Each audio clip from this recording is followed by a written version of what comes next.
зрителите. Господина беше виновен за тази игра.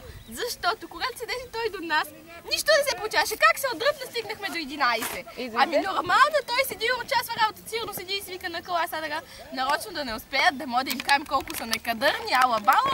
И какво? Така и стана.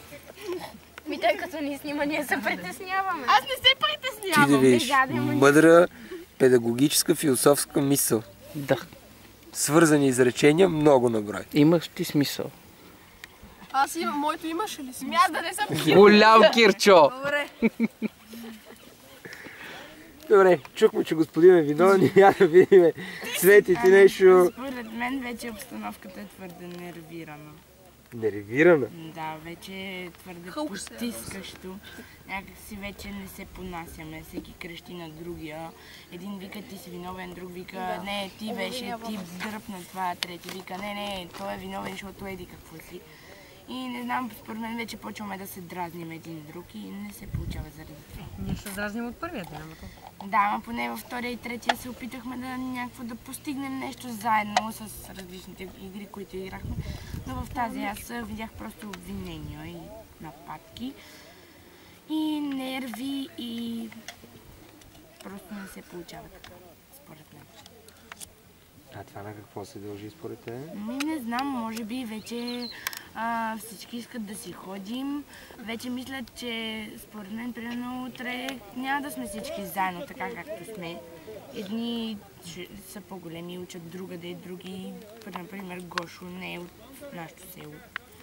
И просто вече всеки мисли за себе си. Според мен за някой от нас лагера вече свърши. Или сплутеността поне.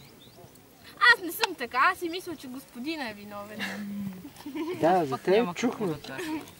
Това са тежки думи, може и да са верни, разбира се. Не знам, това е моето мнение, всеки си има мнение. Разбира се, всеки си има време. Това дето учите в различни паралелки, не всички и в Челопеч, както Гого не е оттам.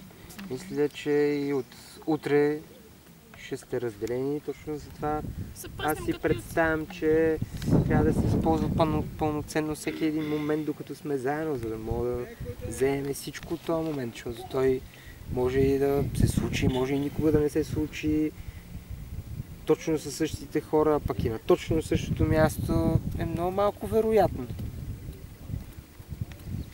Аз лично бих извлякал от такъв момент максималното, не бих си мислил как той ще свърши. Но това, както казах, това...